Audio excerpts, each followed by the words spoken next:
우리 주님의 크신 은혜가 이 시간에 예배하는 우리 모두와 함께 하시기를 주님의 이름으로 간절히 축원드립니다. 오늘도 전호자분들 바라보시면서 예수님 사랑으로 축복합니다. 우리 인사하겠습니다. 예수님 사랑으로 축복합니다. 예수님 사랑으로 축복합니다. 아멘. 이렇게 한번 인사를 하고 나면 확 환기가 되는 거예요. 말씀을 듣기 전에 이렇게 가라 있었던 분위기도 우리의 영혼의 문도 활짝 열리고 우리가 하나님의 말씀을 기쁨으로 섭취할 수 있게 되기를 간절히 축복을 드립니다. 오늘은 우리 감리교회가 지키는 환경선교주일 말씀드렸는데 벌써 40번째가 되었습니다. 우리 감리교회는 1930년도에 자치교회로 시작할 때부터 사회신경을 만들고 환경과 관련된 실천적인 고백들을 해왔습니다. 그래서 1997년에 개정된 이 사회신경에서도 제일 먼저 아까 말씀드렸던 대로 하나님의 창조 세상을 우리가 책임감 있게 보존하고 생태계 위기를 극복해야 되는 것이 우리의 사명이다. 우리 그리스도인들의 사명이다라는 것들을 명시하고 있습니다. 그러나 이 환경 문제는 여러분들 뉴스를 통해서도 많이 들으셨겠지만 점점 더 위기 신호가 증폭이 되고 있는 거죠. 지금 이제 지구촌의 온도가 1도 이렇게 상승하고 있는데 이것이 1.5도가 되면은 아주 위험해지는 그런 상황이에요. 그런데 얼마 전에 어떤 회의에서 기후에 위기에 관련된 회의에서 보고했는데 이제 얼마 안 있으면 한 불과 4, 5년 후에 이 마지노선이 무너질 확률이 66%나 된다. 이런 어떤 보고가 있을 정도로 지금 상당히 지구촌은 심각한 것인데 그래서 많은 전문가들은 이미 오래전부터 이야기하고 있고 그 실제 관련된 분들은 지금 엄청난 위기라는 걸 알고 있어요. 그런데 일반 사람들은 잘 피부로 못 느끼는 것이 참 안타깝다라는 생각이 듭니다. 그래서 지금은요 기후 위기에서 기후 재앙 이렇게 얘기하고 이제 좀 지나면 지구 멸종 이렇게까지 아주 심각한 그런 위협에 처해 있기 때문에 지금처럼 이렇게 막 인간의 탐욕대로 소비하는 이런 소비 중심적인 문화로는 이 문제를 결코 풀어나갈 수 없다 이렇게들을 얘기합니다. 그래서 우리나라도 이미 2050년도 탄소 중립을 선포했는데 이게 앞서 말씀드린 그런 통계 그런 어떤 결과 회의 결과 들어보면 상당히 이게 어려움이 있다는 것을 깨닫게 되고 그래서 이제는 이 문제를 이렇게 국가들마다 정부 주도하에서 물론 이것들을 하고 있지만 결코 정부에게만 맡겨서는 안 되는 문제가 돼버린 거예요. 그래서 이 땅에 많은 시민단체들도 앞서서 이 문제를 다루고 있고 저는 무엇보다도 이 땅에 온 교회들이 이 문제를 깊이 심각하게 생각하고 기도하면서 협력해 나가야 될 때다 그렇게 생각합니다. 왜냐하면 이 문제를 해결하는 길은 다른 게 없어요. 각 한 사람 한 사람이 여기에 대한 위기의식을 가지고 생활 속에서 각자 이 자연을 보존할 수 있는 실천 방법을 가지고 실천해 나가는 그런 일밖에는 일이 없다는 거죠. 우리가 잘 아는 창세기 1장에 보면 하나님께서 세상을 창조하신 장면이 아름답게 표현되어 있어요. 그래서 하나님은 하루하루 창조할 때마다 보시기에 심히 좋았다. 이렇게 하나님 말씀하셨거든요. 그런데 이렇게 하나님께서 아름답게 창조하시고 보시기에 심히 좋았던 이 아름다운 창조의 세계가 어떻게 되어 있습니까? 인간의 욕심과 탐욕 가운데에서 점점점 파괴되고 있는 거죠. 그래서 어떤 분이 이 창세기 1장의 말씀을 현실과 비추어서 풍자한 그런 내용을 잠깐 소개해 드릴게요. 태초에 내가 봄에 모든 것이 좋고 좋았었다. 그러나 오늘날 내가 보니 만물이 나빠질 대로 나빠졌구나. 첫째 날 내가 낮에는 해 밤에는 달로 빛을 내게 했건만 너희는 매연으로 나를 어둡게 하고 네온과 전기 조명으로 밤의 고요를 깨뜨렸도다. 둘째 날 내가 마른 땅과 수면을 가르고 물을 주어 원기를 돋우고 땅에 과일이 풍성하게 하였건만 너희는 땅에 독을 부어 개천과 호수 그리고 바다를 오염시켰도다. 셋째 날 내가 싹을 내고 온갖 식물들이 자라도록 하였으나 너희는 산성비로 들판의 초목들을 죽게 만들었도다. 넷째 날 또 내가 크고 작은 물고기들과 온갖 새들을 지었으나 너희는 기름을 유출하여 고기 떼에 씨를 말리고 화학약품으로 나비와 놀이하는 새들을 죽이는도다. 다섯째 날 내가 띠고기는 만가지 짐승들을 지었건만 너희는 못되게도 그들을 서식지에서 내쫓고 너희 우리 안에 가두어 그들이 우울한 나날 속에 어리빠져 조롱거리가 되게 하는도다. 여섯 날 내가 너희 인간 남녀들을 내 모습대로 지은 후 그 손에 모든 피조물들을 맡겼건만 너희는 무익한 청지기로 내 손이 할 일들을 망치는도다. 이래 되는 날에는 내가 쉬면서 너희 또한 쉬도록 하였건만 너희는 쾌락을 쫓고 노래를 탐닉하며 주말을 허비하고 나아가 사물에 대한 감각마저 잃는도다. 돌아오너라 내 백성아, 너희 하나님 나에게로, 그리고 너희 자신에게로. 내 자손들을 기억할지니 나의 이 대지가 너희들의 것이었던 것처럼 너희 자손들의 것이 되어야 하리니. 어떠세요? 공감이 가시죠? 우리의 지금 이 어두운 현실을 잘 표현한 것 같습니다. 그리스도인이라면 당연히 이 자연의 생태계와 더불어서 파괴되어 있는 인간의 공동체적 생태계를 위해서 관심을 가져야 된다 그랬습니다. 그래서 종교개혁자 마틴 루터는요, 하나님은 성경에만 복음을 기록한 것이 아니라 나무들, 꽃들, 구름들, 별들에도 기록하셨다, 이렇게 이야기를 했다고 합니다. 즉 환경을 사랑하고 생태계적 생활 습관을 지닌 사람들만이 하나님의 이 섭리를 깨달은 사람이다, 이렇게 얘기할 수 있다는 얘기죠. 특별히 이 창조질서 보존은 앞서 말씀드린 대로 우리의 말로서만 다짐하고 신앙 고백으로 머무는 것이 아니라 중요한 건 간절히 기도하는 가운데 우리의 실생활 가운데에서 직접 실천해 나가는 것이, 그게 가장 중요하다라고 하는 말씀을 드리는 겁니다. 그래서 오늘 들려주시는 이 말씀을 통해서 우리는 하나님의 창조하신 이 자연을 잘 보존해야겠다라고 하는 이 사명을 다시 한번 깨닫고 붙드시는 저와 여러분들이 다 되시기를 주님의 이름으로 간절히 축복을 드립니다. 오늘 읽으신 말씀 전에 고린도전서 8장 6절에 있는 말씀에도 이렇게 나와 있습니다. 그러나 우리에게는 한 하나님 곧 아버지가 계시니 만물이 그에게서 났고 우리도 그를 위하여 있고 또한 한 주 예수 그리스도께서 계시니 만물이 그로 말미암고 우리도 그로 말미암아 있느니라, 이랬거든요. 이 말은 만물이 아버지께로 왔다는 거예요. 모든 만물의 창조자가 하나님이시다는 사실을 선포하고 있습니다. 오늘 봉독한 골로새서 1장 16절 다시 읽어드리면 하늘에 있는 것들이나 땅에 있는 것들, 보이는 것들과 보이지 않는 것들, 왕권이나 주권이나 권력이나 권세나 할 것 없이 모든 것이 그분으로 말미암아 창조되었고 그분을 위하여 창조되었다. 여기도 역시 모든 것들이 다 그분으로 말미암아 창조되었다라고 성경은 증언하고 있습니다. 여러분, 이 말씀을 어떻게 이해를 하실까요? 우리가 보통 신앙생활하면 수직적인 나와 하나님과의 관계가 제일 중요하기 때문에 여타 수평적인 관계에 대해서는 소홀하게 생각할 때가 많습니다. 내가 하나님을 잘 믿고 하나님께 예배 정성껏 잘 드리고 정성껏 준비한 예물 드리고 또 몇 가지의 봉사도 하고 이러면서 뭔가 수직적인 그런 하나님과의 관계, 이것이 가장 중요하니 신앙생활은 그것이 다 전부다라고만 생각할 수 있습니다.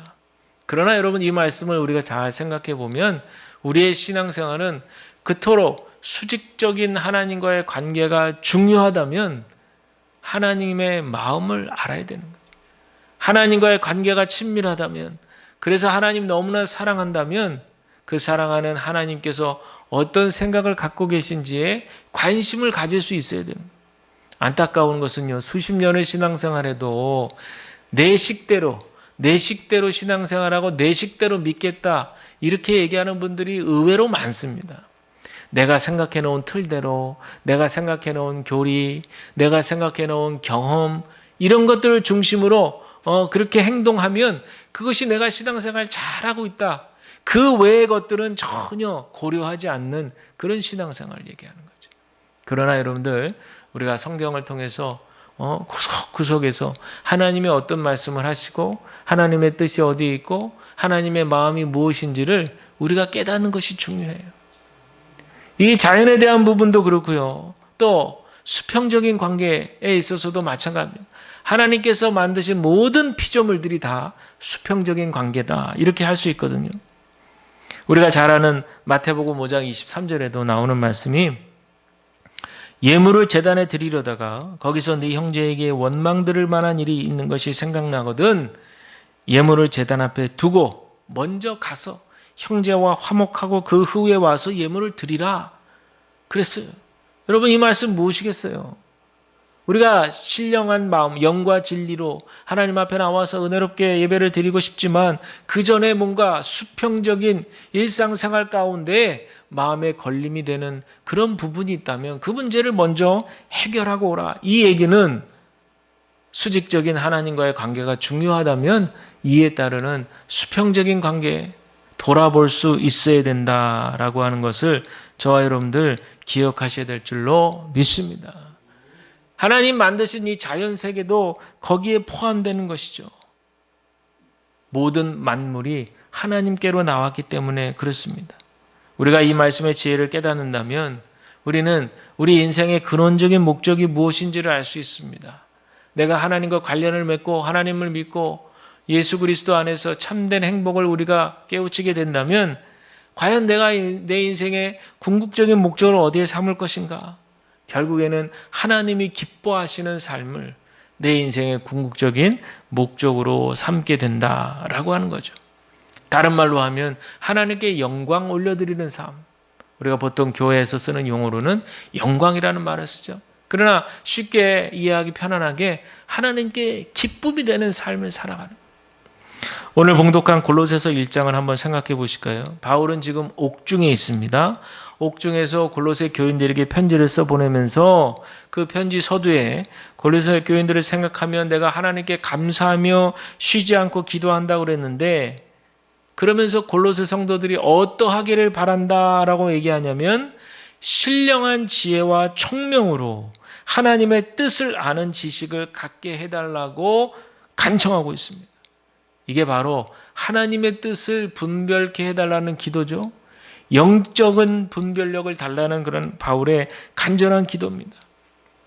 그리고 오늘 말씀, 본문 말씀이 포함된 1장 15절 이하의 말씀을 보면 바울이 그의 제자 에바브로에 의해서 세워진 이 골로새 교회를 생각하면서 하나님 앞에 감사 기도를 올려드리는 가운데 부르는 송가 중의 일부입니다. 송가, 영광 올려드리는 그런 송가, 송영, 송가 그 중에 일부인 거예요.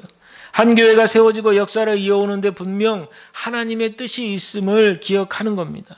머리 대신 예수 그리스도의 십자가 은총으로 구원함 얻은 하나님의 백성들이 그 땅, 그 이방 땅이거든요. 골로새 지역이 이방 땅이고 그 주변에 소아시아 지역에 많은 교회들이 세워져 있는데 이렇게 복음이 처음에 예루살렘에서 시작한 복음이 점점 확장되고 있고 이로 인해서 많은 사람들이 구원을 얻는 이 놀라운 역사, 하나님의 섭리에 대해서 기쁘게 하나님을 영광 올려드리는 송가를 지금 부르고 있는 겁니다. 특별히 지금 골로새 교회 상황 속에는 침투한 거짓 교사들이 있었거든요. 그래서 분별력이 필요한 그때에 바울은 더욱더 확실하게 예수 그리스도의 십자가 복음 아래서 모두가 간절히 하나가 되기를 바라는 그 복음적 은혜의 심정이 그 안에 들어있던 겁니다. 그 안에 모여있는 이방인 그리스도인들도 그렇고 유대인 중에 그리스도인들이 되신 분도 그렇고 모두가 다 예수 그리스도의 십자가 은혜 아래서 하나가 되길 바라는 간절함이 그 안에 묻어 있다는 거예요. 여러분, 이렇게 이들에게 사명은요, 하나님께 붙들린 복음의 뜻대로 살아가는 것입니다. 정확한 진리의 뜻 속에서 그들은 예배하고 복음을 선포하고 진리의 삶을 살아가는 것이에요. 그들의 행실이, 그들의 행동이 모두 주님의 뜻을 실현하는 삶이 되기를 간절히 바라는 마음이 바로 사도 바울의 말. 그러니까 이렇게 간절히 바라는 마음이 있으니 바울은 하나님께 기도할 때 그들이 하나님의 뜻을 분별하는 지혜와 총명이 있기를 간절히 바라게 된 거죠. 여러분, 이 시대로 살고 있는 우리에게 적용해 볼까요? 우리들에게도 인생을 살다 보면 수많은 선택의 갈림길을 만납니다. 하나님의 뜻이 분명히 이렇게 계시의 말씀, 성경 말씀을 통해 드러나 있는데도 불구하고 내 생각과 부딪힐 때가 너무 많은 거예요. 그래서 갈등합니다. 그리고 요즘에는 하나님의 말씀대로 살면 결코 세상에서 성공할 수 없다. 이런 얘기들이 불분율처럼 그렇게 퍼져간다고 그래요. 저는 이 얘기를 들으면 가치관의 문제라고 생각합니다. 세속화로 인해서 이 세상에 이 물질 만능주의, 세속화의 이 가치관이 교회 안에까지도 쫙 들어온 거예요. 그래서 그리스도인들에게도 하나님을 믿지만 그것으로 만족할 수 없다라고 하는 생각들이 팽배하게 있는 거예요. 그러니까 이런 얘기들이 나오는 겁니다. 성경 말씀대로 그렇게 쫓아서 살려고 하면 결코 세상에서 성공할 수 없고 행복할 수 없다. 이렇게 아주 단정을 지어버린 거죠. 그러나 여러분들, 불과 한 40년 전, 30년 전만 여러분 시계를 거꾸로 돌려서 한번 가만히 생각해 보면 정말 하나님의 말씀을 붙들고 그 말씀에 쫓아서 하나님의 나라를 위해서 살아갔던 이 땅에 많은 그리스도인들의 그런 증언들과 간증들이 얼마나 많았나 몰라요. 그들이 비록 세상에서 어떤 피해를 입고 홀대를 당하는 한이 있어도 하늘나라의 소망을 가지고 나름대로 그들의 삶의 주변에서 열심히 복음을 심고 또 섬기고 예수님의 사랑을 증거하고 이런 일들을 통해서 복된 일들이 참 많이 일어났던 거거든요. 우리가 그것만 생각해 봐도요, 지금 얼마나 이 세속화의 물결이 마치 가랑비에 옷 젖듯이요, 그렇게 스며들고 있다는 사실을 이미 많이 스며들었죠. 그래왔다는 사실을 우리가 기억해 볼 수 있습니다. 그러나 여러분, 성경은 분명히 얘기하는 거예요. 하나님의 뜻은 변하지 않습니다. 모든 피조물들과 화목하라. 특히 인간은 청지기로서 하나님의 아름다운 창조 세계를 보존할 사명이 있다라는 말씀을 여전히 지금 이 시대에도 앞으로도 영원토록 우리에게 하고 계시다는 사실을 여러분들 기억하셔야 될 줄로 믿습니다. 그런데 우리 인간의 생각, 인간의 행동이 과도한 욕망에 덫이 자연을 파괴하면서 자연을 죄와 피로 물들게 하고 신음하게 만들었다는 거예요. 따라서 여러분, 우리가 분명히 기억해야 될 것은 이 땅의 그리스도인들, 우리가 살아갈 때 내 하고 싶은 대로, 내 좋은 대로, 내 마음대로 살아가는 것, 이것이 결코 우리 그리스도인들의 마음이 태도가 아니라는 겁니다. 결코 내가 하고 싶은 대로 내 마음껏 내 욕심 채우며 살아가는 것이 진정한 행복이 아님을 여러분들 기억하시길 바랍니다. 하나님과 연관을 맺는 것이 중요해요. 하나님과 친분을 맺는 것이 중요해요. 연고주의라는 말이 있거든요. 우리 감리교회가 특별히 연고주의가 강한 편인데 관계를 중요하게 생각하는 거예요. 그래서 그 관계성에서 물론 장점도 있고 단점도 있어요. 그러나 좋은 점을 얘기하자면 관계 속에서 주는 행복감이 있어요. 하나님께서 허락하신 그 관계들 속에서 주는 축복과 행복이 있다는 거예요. 그래서 그걸 아는 분들은 관계를 소중하게 생각하는 거예요. 근데 여러분들도 아시지만 관계라고 하는 것이 사람 관계도 그렇지만 이게 뭐 한쪽만 잘한다고 되는 게 아니거든요. 손바닥에 마주쳐야 되고 또 좋았던 관계도 어느 때에는 또 소원해질 수 있고 또 무슨 오해가 있어서 틀어지기도 하고 별의별 일이 다 있잖아요. 그런데 포괄적으로 궁극적으로 하나님이 이 관계성 속에서 뭔가 축복을 주신다라는 그런 믿음이 있으신 분들은 끊임없이 노력해요. 뭘 노력해요? 관계를 개선하기 위해서 때를 기다릴 줄 알고 여러 가지 지혜들을 통해서 노력합니다. 여러분, 이게 굉장히 중요한 거예요. 저도 이제 그런 편 중에 하나거든요. 왜냐면 저는 일찌감치 이 관계에 대해서 관심이 있었고 거기에 대해서 많은 소중한 추억들이, 경험들이 많이 있기 때문에 여기에 대해서 저는 일찌감치 중요하게 생각하고 그것을 위해서 애써왔습니다. 저도 실제로 이렇게 목회를 하다 보니까 좋았던 관계들 또 어느 순간에 뭐가 오해가 있어서 막 틀어지기도 하고 막 그렇게 가더라고요. 근데 그때는 생각해 보니까 막 그냥 큰일 난 것 같고 말이죠. 좋았던 관계가 막 틀어지니까 이거 뭐 큰일 났다, 막 세상이 무너진 것 같고 뭐 그럴 어렸을 때는 이제 그런 생각도 들지만 이게 시간을 쭉 지나 생각해 보니까 그런 것들이 또 다 모아지면서 제 자신을 또 연단시키고 성숙시키고 그러면서 저는 끊임없이 그 관계를 개선하기 위해서 또 노력하고. 근데 사실 이게 노력이라고 하는 말이요, 저 혼자서 뭐 해보려고 하는 게 아니라 그 타이밍이 참 중요하거든요. 관계는 때가 중요한 거예요. 때가. 그래서 그런 때에 서로의 마음의 문이 열리는 그런 때를 딱 만나면, 저는 그런 때를 하나님의 카이로스가 이제 하나님의 시간 이런 뜻이거든요. 크로노스는 이제 역사의 시간이죠. 우리가 얘기하는 객관적으로 흘러가는 시간이 크로노스라면, 카이로스는 하나님이 일하시는 시간을 카이로스라고 그래요. 그래서 저는 그런 때가 바로 하나님이 일하시는 카이로스가 아닌가, 저는 이제 그런 생각을 많이 해보게 됩니다. 여러분, 의외로 이 관계에서 주는 행복감이 많습니다. 근데 우리 이 땅의 그리스도인들이 처음 예수를 믿어서 감격적인 신앙의 체험을 하고 예수를 믿어서 구원함을 얻고 하나님의 자녀가 되는 것까지는 좋은데, 거기서만 머물기 때문에 성화를 추구하고 성숙해져 가야 되는데 그러기 전에 벌써 관계에서 상처들을 많이 입는 거예요. 그러다 보니까 사람들과의 관계를 하나씩 둘씩 끊고 멀게 하고 멀어지고, 그리고 또 일반 생활 속에서도 사람들에게 치이고 상처받고 이러다 보니까 점점점 이렇게 수평적인 사람들 관계는 단절이 되고, 그저 내 마음을 아시는 분은 오직 우리 하나님뿐. 그러면서 수직적인 관계에만 그렇게 열을 올리게 된다라는 거죠. 그러나 여러분들 기억하십시오. 하나님께서 우리에게 주시는 풍성한 축복의 은혜는 우리가 생각하는 것 그 이상 몇 배의 축복이 준비되고 있다는 사실을 여러분들 기억하셔야 될 줄로 믿습니다. 그 중에 하나가 바로 이 관계를 통한 복이에요. 그리고 이렇게 하나님께서 만드신 아름다운 피조세계 가운데에서 하나님께서 주시는 이 복된 은혜가 우리들 가운데 있다는 사실을 우리가 마음의 문을 활짝 열고 여러분들 받으셔야 될 줄로 믿습니다. 따라서 우리가 기도해야 될 것은 사도 바울의 기도처럼 신령한 지혜와 총명을 구별할 줄 아는 그런 마음을 위해서 기도해야 돼요. 9절에, 오늘 읽질 않았지만 9절에 보시면 바울이 교인들을 위하여 쉬지 않고 기도하는 이유가 너희로 하여금 모든 신령한 지혜와 총명에 하나님의 뜻을 아는 것으로 채우게 하시고 그랬거든요. 바울이 골로새 교인들을 향한 마음은 하나님의 뜻을 알기를 바랐다는 거예요.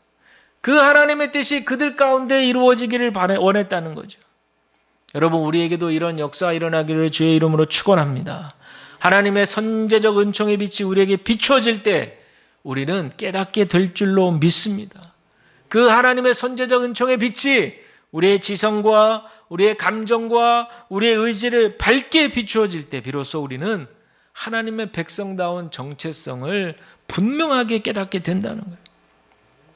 이어서 바울은 10절에 보시면 주께 합당하게 행하여 범사에 기쁘시게 하고 모든 선한 일에 열매를 맺게 하시며 하나님을 아는 것에 잘하게 하시고 그랬습니다.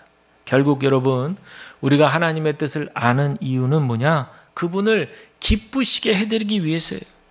자녀가 부모 뜻에 순종해서 그에 합당한 삶을 살 때 여러분, 부모는 어떻습니까?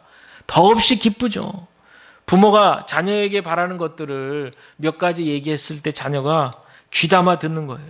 그리고 실제로 몇 년 지났는데 그 부모가 얘기한 몇 가지 것들을 잊지 않고 그들의 인생 가운데 적용하며 살아가는 것들을 이렇게 확인하게 되면 그것처럼 부모가 흐뭇하고 기쁠 수가 없는 거죠. 그 중에 대표적인 게 신앙 아니겠어요? 신앙. 우리 후손들이 부모님 또 부모 윗세대 그런 말씀에 따라서 신앙생활을 잘하고 있다. 그것처럼 얼마나 흐뭇하고 기쁜 일이 어디 있겠어요?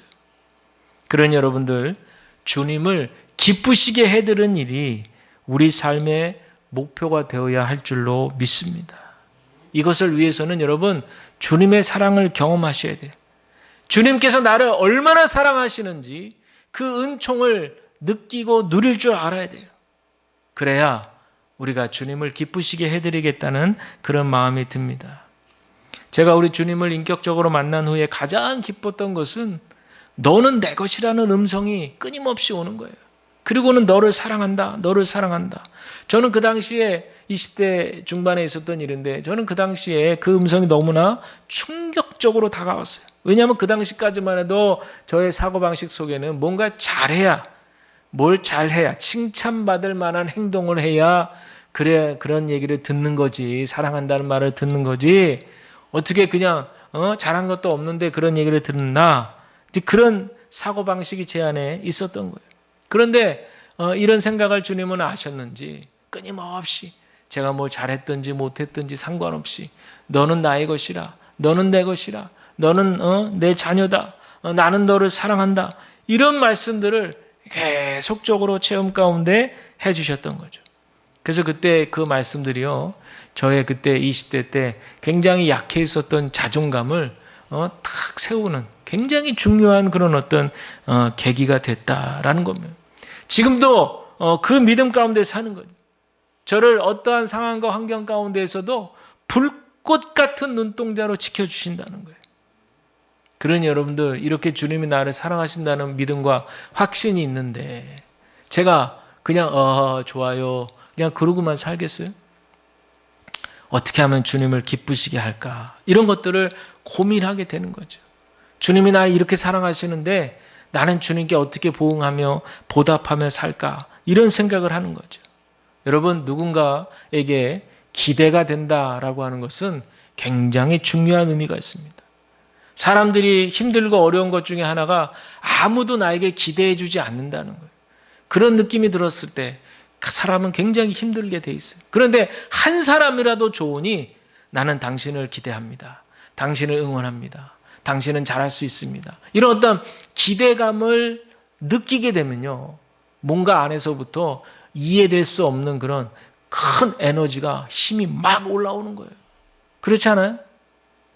그래서 현대인들이 외로워하는 겁니다. 그렇게 얘기해주는 단 한 사람이 없기 때문에 그래서 현대인들이 외로워하는 거예요. 그래서 아파하는 거예요. 그런데 여러분들, 주님의 음성을 들으시기를 바랍니다. 저와 여러분들을 주님은 사랑하신다는 거예요. 예수님을 배신했던 베드로가에게 찾아오신 예수님이 물어보잖아요. 네가 나를 사랑하느냐? 3번씩이나. 베드로는 정확하게 대답할 수 없었죠. 마음에 찔린 게 있으니까. 그런데도 예수님은 내 양을 먹이라, 내 양을 치라 하면서 다시 한번 사명을 주는 그런 놀라운 장면이 요한복음 21장에 나오죠. 여러분, 우리가 뭘 잘해서 주님이 우리를 사랑한다고 말씀하시는 것이 아니에요.